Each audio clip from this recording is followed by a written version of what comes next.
Hi friends, S miracles YouTube ಚಾನಲ್ಗೆ ಸುಸ್ವಾಗತ. ನಾನು ಮಾತಾಡ್ತಾ ಇರೋವಂಥದ್ದು ಮತ್ತೆ ಫೆಬ್ರವರಿ 5 ವಿಘ್ನೇಶ್ವರ ಸಂಕಷ್ಟ ಚತುರ್ಥಿ ದಿನದ ಬಗ್ಗೆನೇ ನಾನು ಮತ್ತೆ ಮಾತಾಡೋದಕ್ಕೆ ಬಂದಿದ್ದೀನಿ. ಈ ಮಾತಾಡಬೇಕಾದ್ರೆ ನಾನು ಫಸ್ಟ್ ಉಪವಾಸ ಅನ್ನೋದ್ರ ಬಗ್ಗೆ ಮಾತಾಡಬೇಕು ಅಂತ ಬಂದಿದ್ದೀನಿ. ಎಲ್ಲರೂ ಕೂಡ ಈ ಸಂಕಷ್ಟ, ಅದರಲ್ಲೂ ನಾನು ನೋಡ್ದಂಗೆ ಸಂಕಷ್ಟ ಚತುರ್ಥಿಯ ಉಪವಾಸ ಅಂತ ಅಂದ್ಬಿಟ್ರಂತೂ ಒಂದು ಗುಟ್ಟಕ್ಕೂ ವಾಟರ್ ಕೂಡ ಕುಡಿಯೋದಿಲ್ಲ, ಉಪವಾಸ ಮಾಡ್ಕೊಳ್ಳಿ.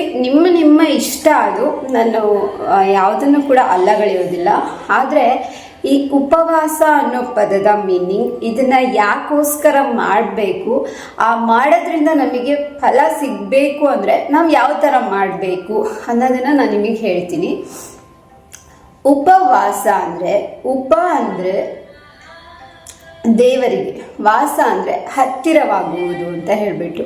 ಓಕೆ, ಉಪವಾಸ ಅಂತ ಅಂದ್ಬಿಟ್ರೆ ದೇವರಿಗೆ ಹತ್ತಿರನಾಗುವ ಅಂತ ಹೇಳಿಬಿಟ್ಟು. ಊಟ ತಿಂಡಿ ಎಲ್ಲ ಬಿಟ್ಟು ನೀರನ್ನು ಕುಡಿದೇನೆ ಒಂಚೂರು ಎನರ್ಜಿ ಇದೆ, ಫುಲ್ ಸುಸ್ತಾಗಿ ಇಡೀ ದಿನ ಅಯ್ಯಬ್ಬಾ ಅಂತ ಕೂತ್ಕೊಂಡ್ರೆ ಏನು ಮ್ಯಾನಿಫೆಸ್ಟ್ ಮಾಡ್ತೀರಾ ನೀವು? ದೇವ್ರಿಗೆ ಹತ್ತಿರ ಆಗೋದಾದ್ರೂ ಹೇಗೆ ನೀವು ಅಲ್ವಾ? ಒಂದ್ಸತಿ ಥಿಂಕ್ ಮಾಡಿ. ಸೊ ಉಪವಾಸ ಅಂದರೆ ದೇವರಿಗೆ ಹತ್ತಿರನಾಗುವಂತ. ಅಂದರೆ ಈ ಸಾತ್ವಿಕ ಆಹಾರನ ತಗೋಬೋದು, ನಾವು ನೀರು ಕುಡಿಬೋದು, ಹಾಲು ಕುಡಿಬೋದು, ಫ್ರೂಟ್ಸ್ನ ತಿನ್ಬೋದು. ಓಕೆ, ಈ ಮುಸ್ರೆ ಐಟಮ್ಸ್ ಏನಿರುತ್ತೆ ಅದನ್ನು ಮುಸ್ರೆ ಅಂತ ಅಂದರೆ ದನಕ್ಕೆ ಅಂತ ಎತ್ತಿಟ್ಟಿರೋದು ಅಂತ ಕೆಲವರು ಅಂದ್ಕೊಬಿಡ್ತಾರೆ. ಆ ಥರ ಅಲ್ಲ, ಕೆಲವರು ಈ ರೈಸ್ ಐಟಮ್ಸ್ ಏನಿರುತ್ತೆ ಅದನ್ನು ಮುಸ್ರೆ ಅಂತ ಹೇಳ್ತಾರೆ. ಅಂದರೆ ಅದು ತಿಂದರೆ ಶುದ್ಧವಾಗಿರೋದಿಲ್ಲ ಬಾಡಿ ಅಂತ ಹೇಳಿಬಿಟ್ಟು. ಸೊ ನಾನೇನು ಹೇಳ್ತೀನಿ ಅಂತ ಅಂದರೆ, ಈಗ ಉಪವಾಸ ಮಾಡ್ತೀವಿ ಅಂತ ಹೇಳಿಬಿಟ್ಟು ಏನು ಕುಡಿದೆ ಏನು ತಿಂದೇ ಇದ್ದರೆ ಬಾಡಿಯಲ್ಲಿ ಎನರ್ಜಿ ಇರೋದಿಲ್ಲ. ಸೊ ನಮ್ಮನ್ನು ನಾವು ಹಿಂಸೆ ಮಾಡ್ಕೊಂಡಿರೋ ಥರ, ನಮ್ಮನ್ನು ನಾವು ಹಿಂಸೆ ಮಾಡಿಕೊಂಡು ಯಾವುದೇ ವ್ರತನ ಮಾಡು ಅಥವಾ ಯಾವುದೇ ಪೂಜೆನ ಮಾಡು ಅಂತ ಯಾವ ದೇವರು ಕೂಡ ಕೇಳೋದಿಲ್ಲ. ಹಾಗಾಗಿ ನಾವು ಆ ದಿನ ಯಾವುದೇ ಒಂದು ವ್ರತ ಮಾಡ್ತೀವಿ, ಯಾವುದೇ ಒಂದು ಪೂಜೆ ಮಾಡ್ತೀವಿ ಅಂದರೆ ನಾವು ದೇವರಿಗೆ ಹತ್ತಿರ ಆಗಬೇಕು. ದೇವರಿಗೆ ಹತ್ತಿರ ಆಗೋದು ಅಂದರೆ ಹೇಗೆ, ಯಾವ್ಯಾವ ಥರ ಅಂತ ಹೇಳ್ತಾ ಹೋಗ್ತೀನಿ. ಆದಷ್ಟು ಬೇಗ ಸೂರ್ಯೋದಯಕ್ಕಿಂತ ಮುಂಚೆ ಎದ್ದೇಳಿ, ಎದ್ದ ಮೇಲೆ ಹಾಲು ನೀರು ಏನಾದರೂ ಕುಡೀರಿ, ಪರವಾಗಿಲ್ಲ, ಅದೆಲ್ಲ ಏನು ಪ್ರಾಬ್ಲಮ್ ಇಲ್ಲ. ದೆನ್ ಒಂದು ಮನೆ ಮುಂದೆ ಒರೆಸ್ಬಿಟ್ಟು ರಂಗೋಲಿ ಹಾಕಿ ಮಾವಿನ ಇದು ಕುಡಿಸಿಗುತ್ತಲ್ವ ಅದನ್ನು ಇಟ್ಬಿಟ್ಟು, ಸೊ ದೇವ್ರ ಮುಂದೆ ಸ್ವಚ್ಛಗೊಳಿಸಿ ದೇವ್ರಿಗೆ ರಂಗೋಲಿನ ಹಾಕಿ ನೀವು ಕೂಡ ಸ್ನಾನ ಮಾಡಿ ಶುದ್ಧವಾಗಿರೋ ಬಟ್ಟೆನ ಹಾಕ್ಕೊಂಡ್ಬಿಟ್ಟು ಮನಸ್ಸನ್ನು ಪರಿಶುದ್ಧವಾಗಿಟ್ಕೊಂಡು ದೇವರಿಗೆ ಪೂಜೆನ ಮಾಡಿ ಎಷ್ಟಾಗುತ್ತೋ ಅಷ್ಟು ನಾಮ ಜಪನ ಮಾಡ್ಕೊಳ್ಳಿ, ಮಂತ್ರ ಜಪನ ಮಾಡ್ಕೊಳ್ಳಿ. ಆ್ಯಂಡ್ ಎಷ್ಟೊತ್ತಾಗುತ್ತೋ ಅಷ್ಟೊತ್ತು ದೇವ್ರ ಮುಂದೆ ಕೂತ್ಕೊಂಡು ಶುದ್ಧವಾದ ಮನಸ್ಸಿಂದ ಬೇಡ್ಕೊಳ್ಳಿ. ಯಾರಿಗೂ ಕೆಟ್ಟದ್ದನ್ನು ಬಯಸಕ್ಕೆ ಹೋಗಬೇಡಿ, ನಿಮಗೇನು ಬೇಕೋ ಅದನ್ನು ನೀವು ಕೇಳ್ಕೊಳ್ಳಿ. ಶುದ್ಧವಾದ ಮನಸ್ಸಿಂದ ಬೇಡ್ಕೊಳ್ಳಿ. ದೇವರಿಗೆ ಹತ್ತಿರ ಆಗುವಂತ ಅಂದರೆ ಎನರ್ಜಿ ಎಲ್ಲ ಡ್ರೈನ್ ಮಾಡ್ಕೊಂಡ್ಬಿಟ್ಟು ದೇವ್ರ ಮುಂದೆ ಕೂತ್ಕೊಳ್ಳೋಕ್ಕೂ ಶಕ್ತಿ ಇರಲ್ಲ. ಕೆಲವ್ರಿಗೆ ದೀಪ ಹಚ್ಚಿ ದೇವ್ರನ್ನ ನೋಡ್ತಿರ್ತೀವಿ, ಅಲ್ಲೇ ಕಣ್ಣೆಲ್ಲ ಒಂಥರ ಮಂಜು ಆಗ್ತಿರುತ್ತೆ, ಅಲ್ಲೇ ಮಲ್ಕೊಬಿಡ್ತೀವಿ ಅಥವಾ ಇನ್ನೆಲ್ಲೋ ಹೋಗಿ ಸೋಫಾ ಮೇಲೆ ಮಲ್ಕೊಬಿಡ್ತೀವಿ ಸುಸ್ತಾಗಿ, ನಿದ್ದೆ ಬಂದಲ್ಲ. ಓಕೆ, ಬಟ್ ಇಲ್ಲಿ ಏನು ಅಂತ ಅಂದರೆ ಉಪವಾಸ ಅನ್ನೋದು ಯಾಕೆ ಬಂತು ಅಂತ ಅಂದರೆ, ನಾವು ಚೆನ್ನಾಗಿ ತಿಂದುಬಿಟ್ಟು ನಾನೊಂದು ವ್ರತ ಮಾಡ್ತೀನಿ ಅಂತಂದರೆ ನಿದ್ದೆ ಬರೋಕ್ಕೆ ಸ್ಟಾರ್ಟ್ ಆಗುತ್ತೆ. ಇಲ್ಲ ಅಂತಂದರೆ ಒಂಥರ ಆಲಸ್ಯ ಬರುತ್ತೆ, ದೇವ್ರ ಕಡೆ ಗಮನ ಹೋಗೋದಿಲ್ಲ, ಬೇರೆ ಇನ್ನೇನೋ ಮಾಡೋಣ ಅನ್ನುವಂತಹ ಒಂದು ಮನಸ್ಥಿತಿ ನಮಗೆ ಬರುತ್ತೆ. ಅದಕ್ಕೋಸ್ಕರ ಉಪವಾಸ ಅಂತ ಅಂದರೆ ಸಾತ್ವಿಕವಾದಂತಹ ಒಂದು ಆಹಾರವನ್ನು ತಗೊಂಡ್ಬಿಟ್ಟು, ಓಕೆ, ಸ್ವಲ್ಪ ಆಹಾರವನ್ನು ತಗೊಂಡ್ಬಿಟ್ಟು ನಾವೇನು ಮಾಡಬೇಕು, ಎನರ್ಜಿ ಇರಬೇಕು, ದೇವರ ನಾಮಜಪನ ಮಾಡ್ಕೋಬೇಕು, ದೇವರಿಗೆ ದೀಪನ ಹಚ್ಕೋಬೇಕು, ಆರತಿನ ಮಾಡಬೇಕು, ಪೂಜೆನ ಮಾಡಬೇಕು.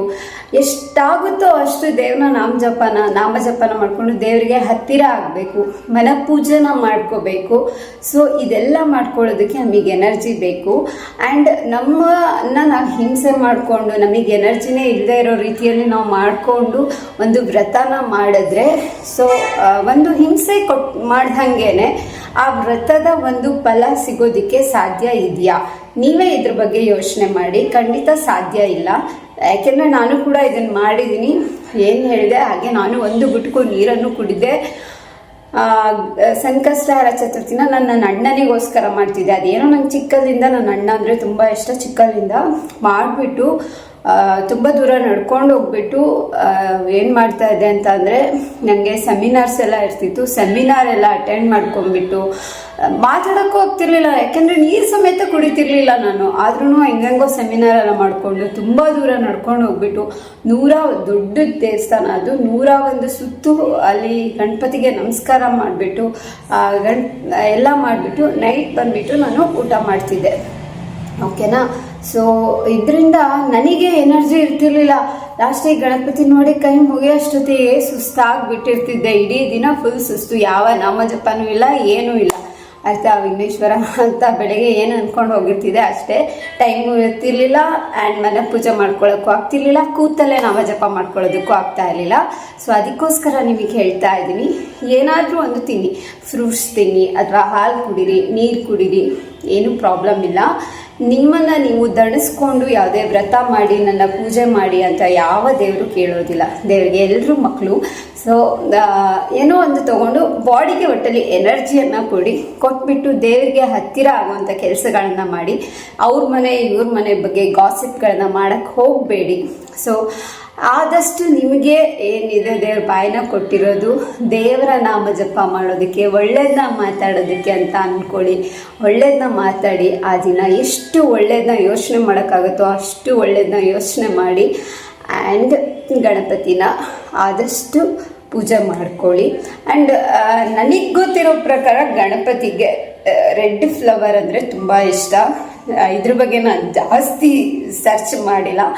ನಾನು ಚಿಕ್ಕಲ್ಲಿಂದ ನನ್ನ ತಂದೆ ನನಗೆ ಹೇಳ್ತಾ ಇದ್ರು ರೆಡ್ ಫ್ಲವರ್ ಅಂತ ಅಂದರೆ ಗಣಪತಿಗೆ ಇಷ್ಟ ಅಂತ. ಸೊ ನಾನು ಅಲ್ಲಿಂದ ಇಲ್ಲಿವರೆಗೂ ರೆಡ್ ಫ್ಲವರ್ನೇ ಗಣಪತಿಗೆ ಅರ್ಪಣೆ ಮಾಡ್ಕೊಂಡು ಬಂದಿದ್ದೀನಿ. ಆ್ಯಂಡ್ ಕುಂಕುಮ ಅಂದರೆ ಗಣಪತಿಗೆ ತುಂಬ ಇಷ್ಟ ಅಂತ ಹೇಳ್ತಾ ಇದ್ರು. ಸೊ ಕುಂಕುಮನ ನಾನು ಗಣಪತಿಗೆ ಅರ್ಪಿಸ್ತೀನಿ. ಸೊ ಆ ಥರ ನೀವು ಮಾಡ್ಕೊಳ್ಳಿ ಅಂತ ನಾನು ಹೇಳ್ತಾ ಇದ್ದೀನಿ.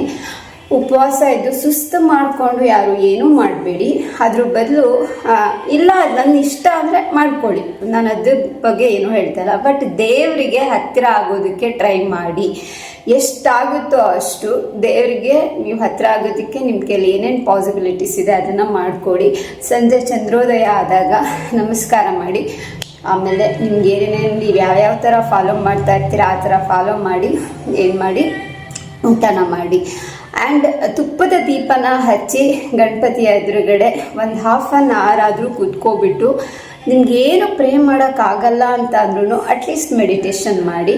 ಕಣ್ಣು ಮುಚ್ಕೊಂಡು ಬೇಡ, ಗಣಪತಿಯ ಕಣ್ಣನ್ನು ನೋಡ್ತಾ ಮಾಡಿ. ಅಥವಾ ಕಣ್ಣು ಮುಚ್ಕೊಂಡಾಗ ಗಣಪತಿಯ ಕಣ್ಣನ್ನು ಇಮ್ಯಾಜಿನ್ ಮಾಡ್ಕೊಂಡು ನೋಡ್ತಾ ಇದ್ದೀರಾ ಅಂತ ಮೆಡಿಟೇಷನ್ನ ಮಾಡಿ. ಸೊ ಒಂದು ಹೈ ಪವರ್ ನಿಮಗೆ ಬರುತ್ತೆ, ಹೈ ಎನರ್ಜಿ ಬರುತ್ತೆ. ಆ ವಿಘ್ನ ವಿನಾಶಕ ಎಲ್ಲ ವಿಘ್ನಗಳನ್ನ ಅರ್ಥ ಮಾಡಲಿ.